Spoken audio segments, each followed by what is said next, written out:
Hey troops, it's Roy from Geeks Adventures. Woohoo! So, bit of a change of pace today. I'm doing a bit of a movie piece today about the final. The film dropped last week, I think, but the end of the Conjuring movie series. I imagine when it first started, they thought, okay, we've got a pair that are legendary or notorious, infamous, depending on which side you want to go with the Warrens. Yeah, we'll do a movie. We'll see what happens. And what they thought was going to be, hey, we'll make a couple bucks off our horror movie, became a series. The first one, did well, and all of a sudden, hey, and it exploded into four films, and also the rest of the Conjuring universe with the Nun and Annabelle.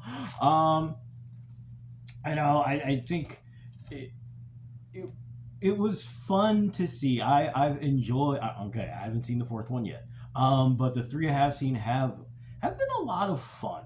Um, one of the reasons, of course, the fact that the whole based on a true case. This one, the second one, when I was a kid, into cryptozoology, into the paranormal. I had a book. The pictures you see at the end of the film, where the girl is levitating, jumping, and all that stuff. Those pictures were in that book. That's how legendary this particular case was in Great Britain. Um, so yeah, I mean that attraction, the feeling. The other thing, the thing for me though, for the films, has always been this pair, Lorraine and Ed Warren. They're like I said, they're legendary. Some would say infamous couple in the paranormal community. But the joy of it in the films is there's a special bond there, a very unique bond. I mean, it's kind of like Nick and Nora Charles in the Thin Man movies. Wow, that's a really old reference. The TV show Scarecrow and Mrs. King. That's still really old, isn't it? All right, fine. How about this?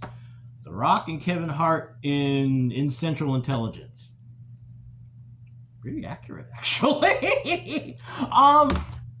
But you get the idea. The very unique, amazing chemistry between the two stars, Vera Farmiga and Patrick Wilson.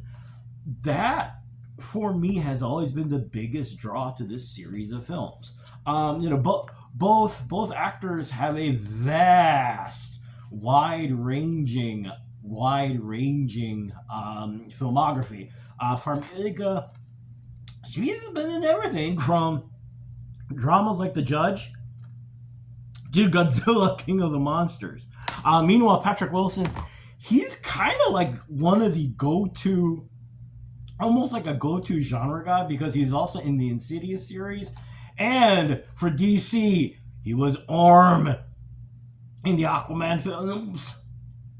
And Night Owl in Watchmen.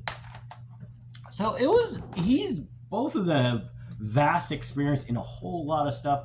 But their chemistry, I think that was probably the biggest surprise. I mean, literally at the risk of crossing streams, it's kind of like what Benedict Cumberbatch and Martin Freeman had with Sherlock, or Jude Law and Robert Downey Jr. in the other Sherlock. That really special, unique interplay and chemistry that they had.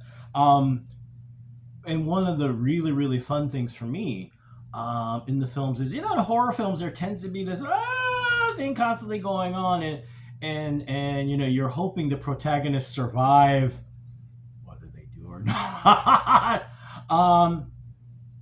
In these films, there is a sense of steel in Ed and Lorraine. I mean, they're not invincible by any means. They're not super heroic, but there is a level of defiance in them that makes it a lot of fun to watch.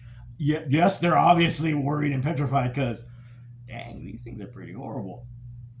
But at the same time, there is also there is also this resolve in them that's a lot of fun to watch, which for me makes the film very very unique. So anyway, yeah, just want to talk about those very very quickly because for me they're a lot of fun. And oh, if you're wondering, how like in horror movies, series, and you're never sure if it ends. This is the last film, but apparently HBO Max is working on a series. Hey, in the business, you never let a good intellectual property go away. So anyway, time to go. Because it's a Sunday and yada yada yada. Anyway, hey, y'all take care. May the force be with you. May the odds be in your favor, especially when you're dealing with. And most importantly, all kidding aside, be good to each other. Okay, peeps. Y'all take care. Peace. Bye.